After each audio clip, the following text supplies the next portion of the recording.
الحمد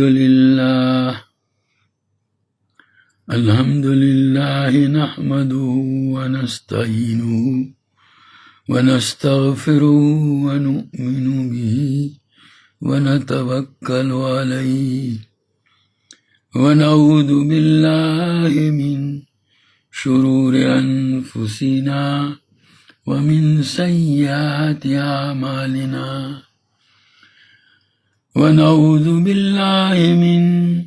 شرور أنفسنا ومن سيئات أعمالنا من يهده الله فلا مضل له ومن يضلله فلا هادي له ونشهد أن لا إله إلا الله وحده لا شريك له ونشهد أن سيدنا ومولانا محمدا عبده ورسوله صلى الله تعالى عليه وعلى آله وأصحابه وبارك وسلم تسليما كثيرا كثيرا. أما بعد فعن عبد الله بن عباس رضي الله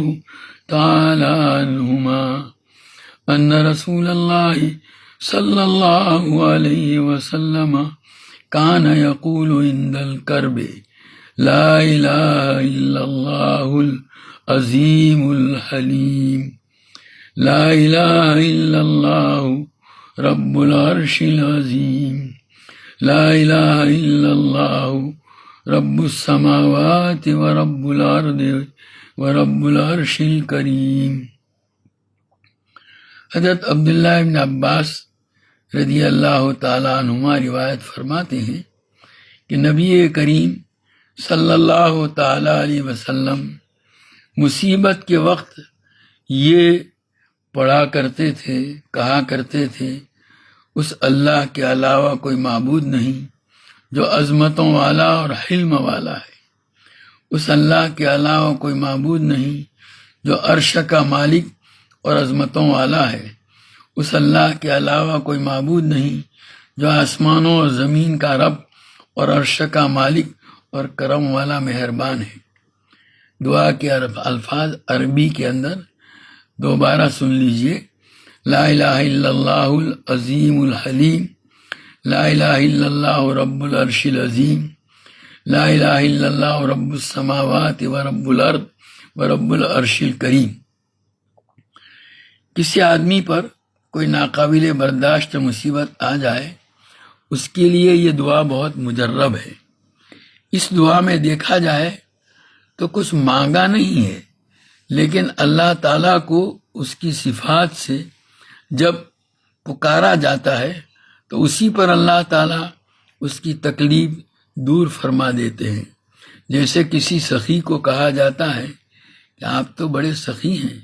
آپ تو ایسے ایسے صفات والے ہیں. وہاں کچھ مانگا نہیں جاتا کہ اتنا دو، بلکہ صرف تعریف کی جاتی ہے، اس لیے کہ معلوم ہے کہ جب اس کی تعریف کی جائے گی تو وہ دے گا. تو جیسے کسی سخی کی تعریف کرنا خود ایک طرح کا سوال ہے، ٹھیک اسی طرح اس دعا میں بھی سوال کے طور پر کوئی چیز مانگی نہیں جا رہی ہے. اس کے باوجود کسی مصیبت کے وقت آدمی اللہ تعالیٰ کو جب ان کلمات سے پکارتا ہے تو اللہ تعالیٰ اس کی مصیبت کو دور کر دیتے ہیں. جیسے کوئی بھوکا کسی سخی کو یوں کہے کہ آپ کی سخاوت تو بہت مشہور ہے اور آپ کے دروازے سے کوئی بھی آدمی خالی نہیں لوٹتا، اور وہ جانتا ہے، یعنی وہ سخی جانتا ہے کہ یہ بھوکا ہے، تو وہ فوراً اس کی ضرورت پوری کرتا ہے. اسی طرح کوئی بندہ کسی تکلیف و مصیبت میں گرفتار ہونے کے وقت اللہ تعالیٰ کو ان پاکیزہ ناموں سے پکارے گا تو اللہ تعالیٰ فوراً اس کی تکلیف کو دور کرے گا. ایک حدیث پاک میں آتا ہے کہ جب بندہ اللہم کہتا ہے تو باری تعالیٰ فرماتے ہیں لبیک یا عبدی میرے بندے میں حاضر ہوں۔ اللہ تعالیٰ بھی کیا عجیب شان، اللہ تعالیٰ کی بھی کیا عجیب شان ہے، کتنی عظمتوں اور کبریائی والی ذات ہے، اس کے باوجود بندہ جب اس کو اے اللہ کہہ کر پکارتا ہے تو باری تعالیٰ فرماتے ہیں اے میرے بندے میں حاضر ہوں۔ اس جملے پر تو آدمی کو مارے خوشی کے قربان ہو جانا چاہیے۔ نبی کریم صلی اللہ تعالیٰ علیہ وسلم نے امت کو ہر موقع پر کوئی نہ کوئی دعا سکھائی ہے۔ کوئی آدمی اچانک کسی مصیبت میں گرفتار ہو جائے، کوئی پریشانی لاحق ہو، کوئی پریشان کن اور غم و حزن میں ڈالنے والا معاملہ اور بے چین کرنے والا واقعہ اچانک پیش آ جائے، اس وقت آدمی کیا کرے؟ تو اس موقع کی دعا بھی نبی کریم صلی اللہ تعالیٰ علیہ وسلم نے بتلائی ہے۔ اس موقع کی مختلف دعائیں ہیں، ہم امام بخاری رحمۃ اللہ علیہ نے اس میں سے 2 دعائیں ذکر کی ہیں۔ ایک تو حضرت عبداللہ ابن عباس رضی اللہ تعالیٰ عنہما والی جو ابھی روایت میں آئی کہ حضرت عبداللہ ابن عباس نقل کرتے ہیں کہ نبی کریم صلی اللہ علیہ وسلم کسی مصیبت اور پریشانی کے وقت یا اچانک آنے والی تکلیف و بے چینی کے موقع پر یہ دعا پڑھا کرتے تھے، نہیں کوئی معبود اللہ کے سوا جو بڑی عظمت والا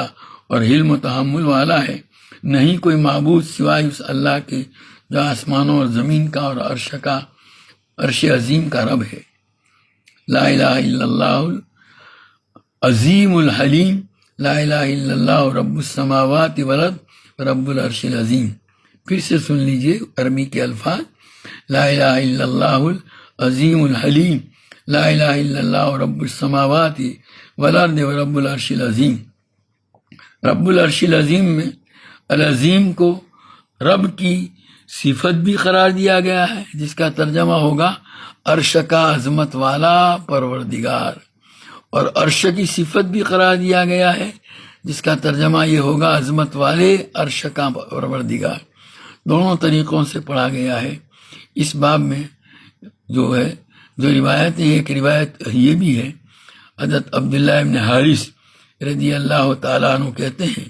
کہ میں نے حضرت عبداللہ ابن عباس رضی اللہ تعالیٰ عنہما کو یہ فرماتے ہوئے سنا کہ نبی کریم صلی اللہ علیہ وسلم کسی بھی مصیبت اور تکلیف کے وقت یہ دعا فرمایا کرتے تھے، اللہ کے علاوہ کوئی معبود نہیں جو عظمت والا اور حلم والا ہے، اللہ کے علاوہ کوئی عبادت کے لائق نہیں جو عرش عظیم کا رب ہے، اللہ کے علاوہ کوئی معبود نہیں جو آسمانوں اور زمین کا رب ہے اور عرش کریم کا رب ہے۔ اے اللہ، یہ مصیبت جو پیش آئی ہے اس کے شر اور ضرر کو مجھ سے دور کر دے۔ عربی کے الفاظ سن لیجئے، لا الہ الا اللہ العظیم الحلیم، لا الہ الا اللہ رب العرش العظیم، لا الہ الا اللہ رب السماوات والارض ورب العرش الکریم، اللہم اصرف شرہ۔ یہ دونوں روایتیں جو حضرت عبداللہ ابن عباس رضی اللہ تعالیٰ عنہما ہی سے مروی ہیں، ان میں جو کلمات دعا کے طور پر سکھائے گئے ہیں، اس سلسلے میں حضرات علماء نے تفصیل کرتے ہوئے لکھا ہے کہ یہاں ایک اشکال ہوتا ہے کہ ان کلمات میں دعا کے طور پر تو کوئی بھی چیز نہیں ہے، ان میں تو صرف تحلیل، تسبیح اور تحمید ہے، پھر یہ دعا کیسے ہوئی؟ اس کا جواب دیتے ہوئے حضرات علماء فرماتے ہیں کہ ان روایات میں شروعات کے کلمات بتائے گئے ہیں کہ آدمی دعا سے پہلے یہ کلمات کہے، اس کے بعد جو دعا کرنی ہو کرے تو دعا قبول ہوگی۔ چنانچہ دوسری روایت میں جو ابن عباس رضی اللہ تعالیٰ عنہ کی ابھی سنائی گئی، اس میں ان کلمات کے بعد آخر میں یہ جملہ بھی ہے، اللہم صرف شرہ، یا اللہ یہ جو مصیبت پیش آئی ہے اس کے شر اور ضرر کو تو مجھ سے دور کر دے۔ تو یہاں دعا کے کلمات بھی ہیں، اس کے شروع میں وہی تحلیل وغیرہ ہے۔ دوسرا جواب بھی دیا گیا ہے اور اسی کو زیادہ پسند بھی کیا گیا ہے کہ کبھی کسی چیز کی دعا کی جاتی ہے تو صاف لفظوں کے ذریعے اس کا نام لے کر مطالبہ کیا جاتا ہے، اور دعا کبھی بطور تعریض بھی ہوتی ہے، یعنی صاف صاف سوال نہیں کیا جاتا لیکن انداز بتلاتا ہے کہ سوال کیا جا رہا ہے۔ جیسے کوئی آدمی کسی سخی کی تعریف کرے اور اس کے پاس جا کر کہے آپ ایسے ہیں، آپ لوگوں کی حاجتیں پوری کرتے ہیں، لوگوں کے کام آتے ہیں، لوگوں کی پریشانیاں دور کرتے ہیں، تو اس کا مطلب سوال ہی ہوتا ہے۔ اگرچہ وہ اپنی زبان سے نہیں کہتا کہ آپ میری ضرورت پوری کیجئے، لیکن جو تعریف کر رہا ہے یہی گویا اس کی طرف سے ایک درخواست اور سوال ہے۔ ایسے ہی یہاں پر بھی اللہ تعالیٰ کی تحلیل اور تسبیح بیان کی جا رہی ہے، اور صاف اور صریح الفاظ میں سوال نہیں کیا جا رہا ہے، لیکن تعریضاً یہ سوال ہی ہے۔ حضرت سفیان بن عیینہ رحمۃ اللہ علیہ سے اس سلسلے میں پوچھا گیا تو انہوں نے جواب کا تیسرا انداز اختیار کیا۔ وہ فرماتے ہیں کہ حدیث پاک میں آتا ہے کہ اللہ تعالیٰ نے فرمایا کہ کوئی بندہ اگر میری یاد میں مشغول ہوتا ہے اور میرے ذکر اور میری یاد میں مشغولی کی وجہ سے اس کو مجھ سے دعا مانگنے اور سوال کرنے کا موقع نہیں ملتا، تو میں اس کو دعا کرنے والوں سے بھی زیادہ دیتا ہوں۔ اور یہاں پر بھی وہی شکل ہے۔ ان کلمات کے علاوہ اور بھی کلمات ہیں جو اچانک آنے والی مصیبت، پریشانی اور بے چینی کے موقع پر نبی کریم صلی اللہ علیہ وسلم نے بطور دعا کے سکھلائے ہیں۔ مصیبتیں دور کرنے کے لیے اور تکلیف و پریشانی سے نجات پانے کے لیے ان کلمات کو بڑا مؤثر قرار دیا گیا ہے، لیکن امام بخاری رحمۃ اللہ علیہ نے اپنی کتاب الجامع الصحیح میں بھی انہی کلمات کو اسی سند سے نقل کیا ہے۔ دعائے کرب کے یہ کلمات حضرت علی رضی اللہ تعالیٰ عنہ سے بھی منقول ہیں۔ اس حدیث کے سلسلے میں حدیث کی شرح کرنے والے علماء نے ایک واقعہ لکھا ہے کہ امام ابو بکر رازی فرماتے ہیں کہ میں مقام اصفہان میں ابو نعیم اصفہانی کی خدمت میں حدیث حاصل کرنے کے لیے قیام پذیر تھا۔ وہاں ایک عالم اور اللہ والے ابو بکر ابن علی نامی تھے۔ کسی نے حاکم وقت سے ان کے متعلق غلط شکایت کی اور حاکم نے ان کو جیل میں بند کر دیا۔ امام ابو بکر رازی کہتے ہیں کہ میں نے خواب میں نبی کریم صلی اللہ تعالیٰ علیہ وسلم کو دیکھا۔ آپ کی دائیں طرف حضرت جبریل علیہ السلام تھے جو مسلسل کوئی تسبیح پڑھ رہے تھے۔ حضور اکرم صلی اللہ علیہ وسلم نے مجھ کو خطاب کر کے فرمایا، اے ابو بکر، تم ابو بکر ابن علی سے کہو کہ بخاری شریف میں جو دعائے کرب ہے وہ تو نہیں پڑھتے، اس کو پڑھو، اللہ تعالیٰ مصیبت دور کر دیں گے۔ چنانچہ میں نے بیدار ہونے کے بعد ان کے پاس جا کر حضور اکرم صلی اللہ علیہ وسلم کا یہ پیغام پہنچایا۔ انہوں نے اس کو پڑھا اور چند ہی دنوں میں ان کو جیل سے چھٹکارا مل گیا۔ ایک اور واقعہ حضرت حسن، جو حضرت حسن ابن علی رضی اللہ تعالیٰ عنہما کے صاحبزادے ہیں، ان کے متعلق لکھا ہے کہ ولید ابن عبد الملک جو بنو امیہ کے بادشاہوں اور خلفاء میں سے گزرا ہے، اس نے اپنے ماتحت حاکم عثمان ابن حبان کو لکھا کہ حسن ابن حسن کو بلا کر لوگوں کے سامنے کھڑا کرو اور ان کو 100 کوڑے مارو۔ چنانچہ اس نے ان کو گرفتار کروایا اور کوڑے مارنے کے لیے کھڑا کیا۔ اسی وقت حضرت علی ابن حسین، امام زین العابدین، جو حضرت حسن ابن حسن کے چچا زاد بھائی ہوتے ہیں، انہوں نے کھڑے ہو کر اسی مجمع میں کہا، اے میرے چچا زاد بھائی، آپ وہ دعائے کرب کیوں نہیں پڑھتے؟ چنانچہ انہوں نے وہ پڑھی۔ اسی وقت حاکم نے اپنا سر جھکا لیا، پھر کچھ دیر بعد اپنا سر اٹھا کر کہا، اس وقت اس آدمی کا چہرہ میں نے دیکھا جس نے امیر المومنین کی خدمت میں ان کے متعلق غلط شکایت کی تھی، ان کو یہاں سے لے جاؤ، میں امیر المومنین کو خط لکھ دوں گا کہ ان کا کوئی قصور نہیں ہے۔ حضرت حسن ابن حسن ہی کے حوالے سے روایت ہے کہ حضرت عبداللہ ابن جعفر رضی اللہ تعالیٰ عنہما نے جب اپنی صاحبزادی کا نکاح کرایا تو اس کو رخصت کرتے ہوئے کہا، بیٹی کبھی کوئی تکلیف پیش آئے تو دعائے کرب پڑھیو۔ حضرت حسن ابن علی فرماتے ہیں، ایک مرتبہ حجاج ابن یوسف نے مجھے بلوایا۔ جب میں اس کے سامنے پہنچا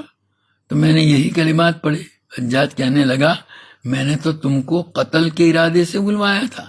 لیکن اب میرے دل میں تمہارے متعلق ایسی محبت جوش مار رہی ہے کہ کسی اور چیز کی محبت اتنی نہیں پاتا۔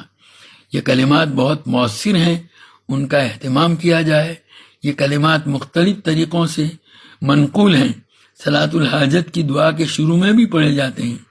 ان کے علاوہ اور کلمات بھی مصیبت و پریشانی کے موقع پر نبی کریم صلی اللہ علیہ وسلم سے بطور دعا منقول ہیں۔ چنانچہ حضرت اسماء بنت امیس رضی اللہ تعالیٰ عنہ ایک صحابیہ ہیں، پہلے حضرت جعفر رضی اللہ تعالیٰ عنہ کے نکاح میں تھیں، ان کے انتقال کے بعد حضرت ابوبکر رضی اللہ تعالیٰ عنہ کے نکاح میں آئیں۔ حضرت فاطمہ رضی اللہ تعالیٰ عنہ کی بیماری میں ان کی ساری خدمت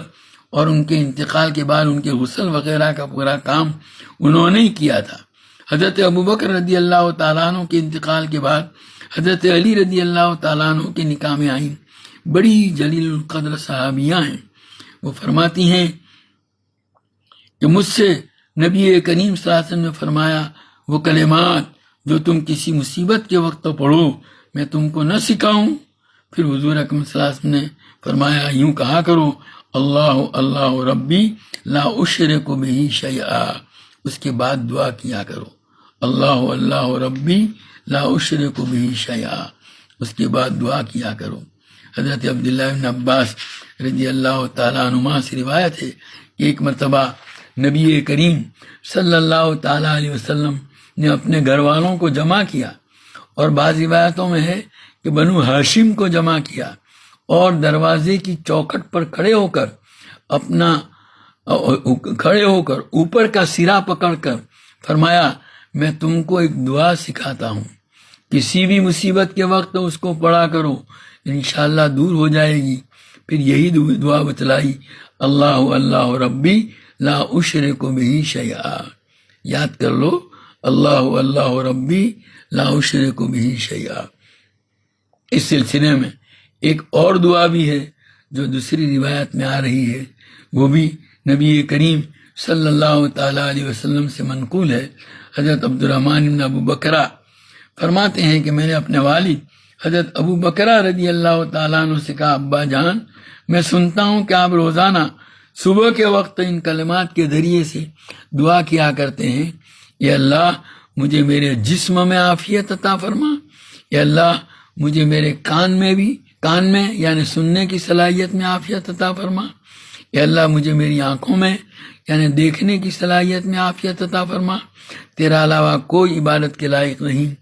آپ اس دعا کو صبح کے وقت بھی 3 مرتبہ پڑھتے ہیں اور شام کے وقت بھی 3 مرتبہ پڑھتے ہیں۔ عربی کے الفاظ ہیں، اللہم عافنی فی بدنی، اللہم عافنی فی سمعی، اللہم عافنی فی بصری، لا الہ الا انت، اللہم عافنی فی بدنی، اللہم عافنی فی سمعی، اللہم عافنی فی بصری، لا الہ الا انت۔ یہ جو ہے وہ 3 مرتبہ اس کو دہرایا جاتا تھا۔ اور آپ یہ بھی دعا کرتے ہیں، اللہ میں تیری پناہ چاہتا ہوں کفر اور فقر سے، یا اللہ میں تیری پناہ چاہتا ہوں عذاب قبر سے، تیرے علاوہ کوئی معبود نہیں۔ آپ صبح کے وقت بھی اور شام کے وقت بھی ان کلمات کو 3 مرتبہ پڑھتے ہیں۔ جواب میں حضرت ابو بکر رضی اللہ تعالیٰ نے فرمایا، جی ہاں اے میرے بیٹے، میں نے نبی کریم صلی اللہ علیہ وسلم کو یہ کلمات اسی طرح پڑھتے ہوئے سنے، اور میں پسند کرتا ہوں کہ نبی کریم صلی اللہ علیہ وسلم کے طریقے پر چلوں۔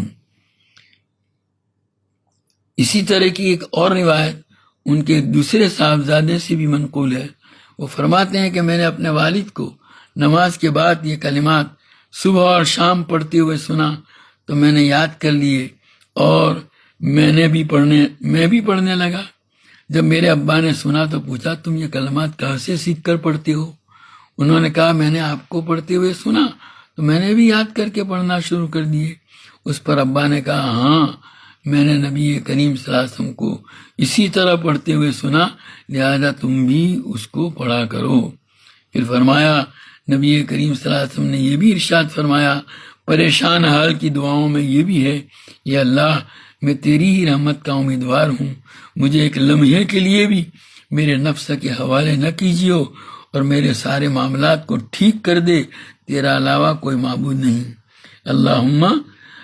رحمتک ارجو ولا تکلنی الی نفسی طرفۃ عین واصلح لی شانی کلہ لا الہ الا انت۔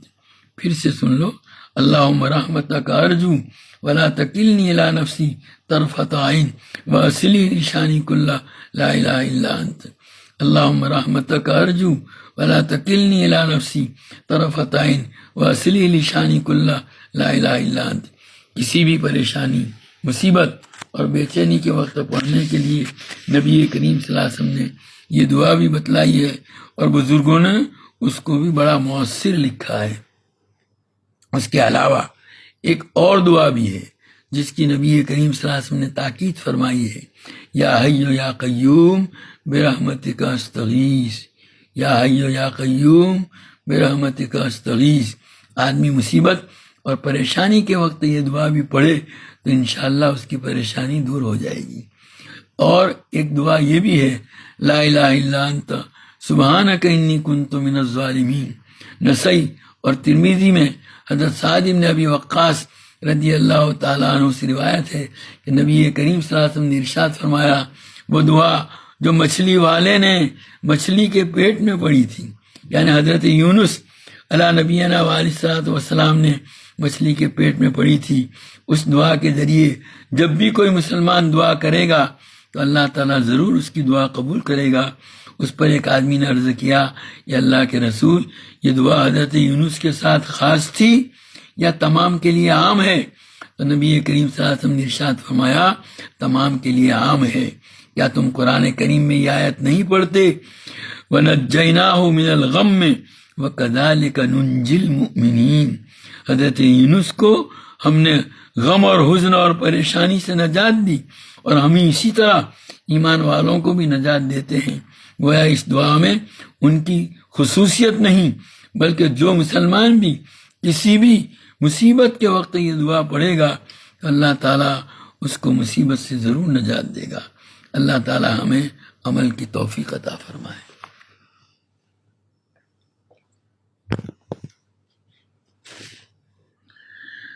سبحانک اللہم وبحمدک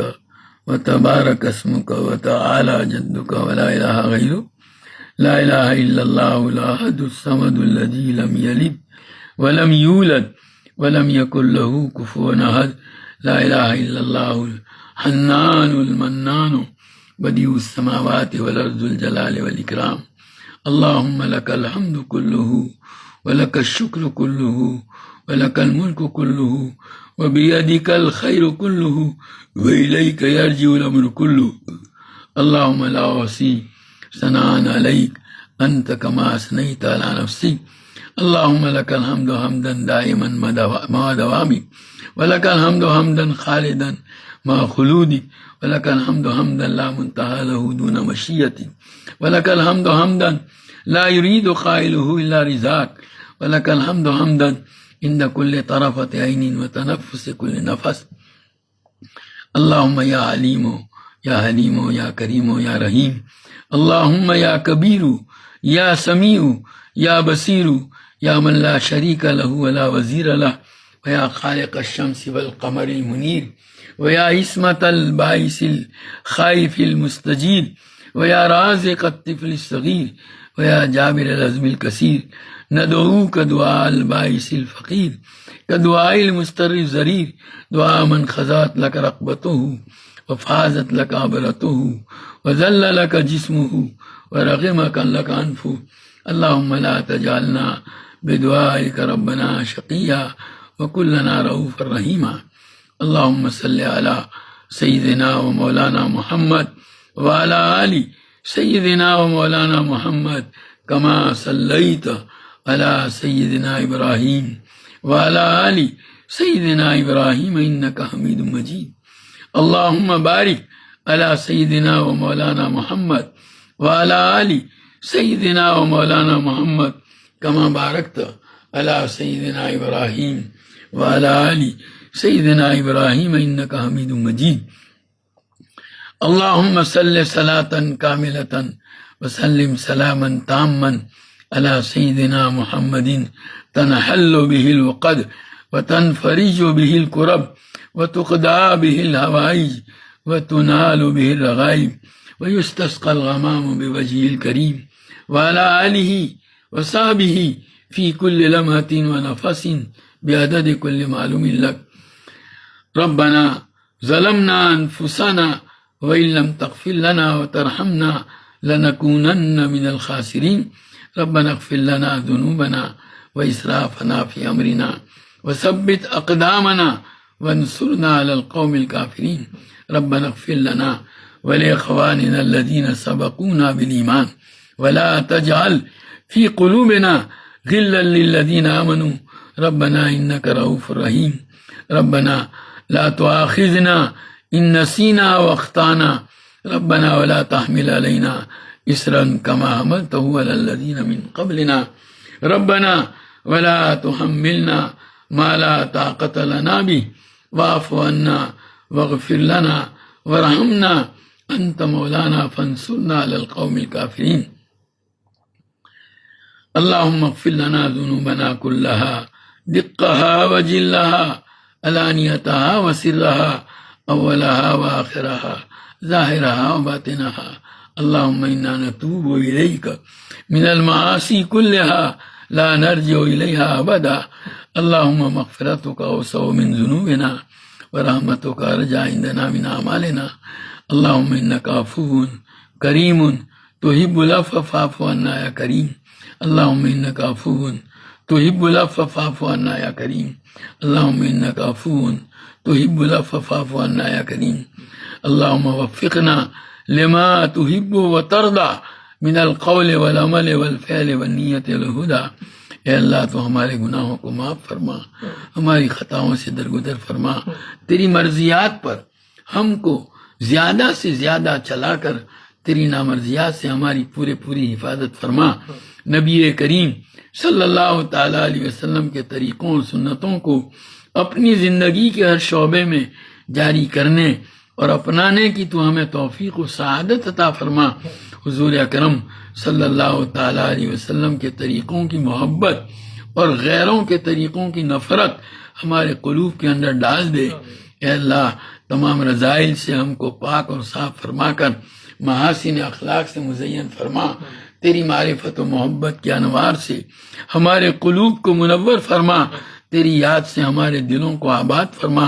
دوام ذکر و دوام طاعت کی ہمیں توفیق عطا فرما تمام اعمال میں اخلاص اتباع اور احتساب کی کیفیت نصیب فرما ہمیں ہمارے اہل و عیال اور تمام متعلقین کو اے اللہ صحت قوت عافیت سلامتی دنیا آخرت کی بھلائیوں سے مالا مال فرما ہماری تمام ضرورتوں کی تو اپنا خزانہ غیب سے کفالت فرما ہمیں کسی کا محتاج و دستنگر نہ بنا ہماری روزیوں میں برکت اور وسعت عطا فرما اے اللہ تو ہماری اولادوں کو عقائد حقہ علوم نافعہ اعمال صالحہ اخلاق فاضلہ سے آراستہ فرما برے اخلاق برے کردار و گفتار برے عادات و اطوار بری صحبتوں برے ماحول کے برے اثرات اور برے لوگوں کی بری عادتوں کا نشانہ بننے سے ان کی پوری حفاظت فرما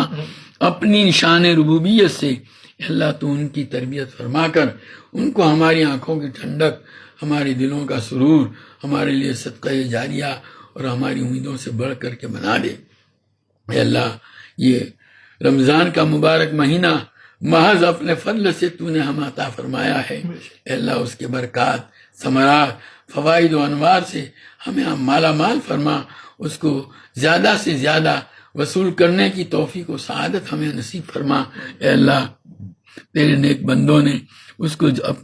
تیرے حبیب صلی اللہ علیہ وسلم کے بتلائے ہوئے اعمال کے مطابق جس طرح وصول کیا ہے اے اللہ انہی کے اتباع میں اس کے مطابق وصول کرنے کی ہمیں توفیق و سعادت عطا فرما اے اللہ اس وقت جو بلا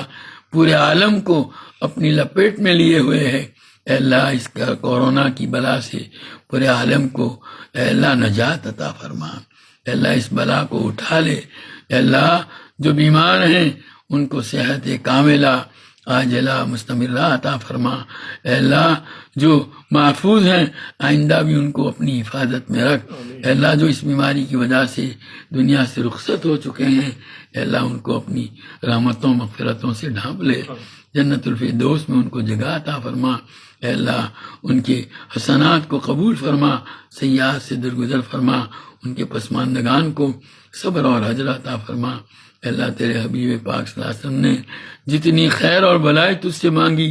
ہمیں اور پوری امت کو عطا فرما، اور جن شرور اور برائیوں سے پناہ چاہی ان سے ہماری اور پوری امت کی حفاظت فرما۔ اے اللہ جو مانگا وہ بھی عطا فرما، مانگنے سے رہ گیا وہ بھی عطا فرما۔ آج تک تجھ سے مانگ کر کبھی محروم نہیں ہوئے، اب بھی اور آئندہ بھی محروم نہ فرما۔ ربنا جینا کا تائبین فلا تردنا خائبین، ربنا تقبل منا انک انت السمیع العلیم وتب علینا انک انت التواب الرحیم۔ صلی اللہ تعالی علی خیر خلقہ سیدنا و مولانا محمد و آلہ و اصحابہ اجمعین برحمتہ۔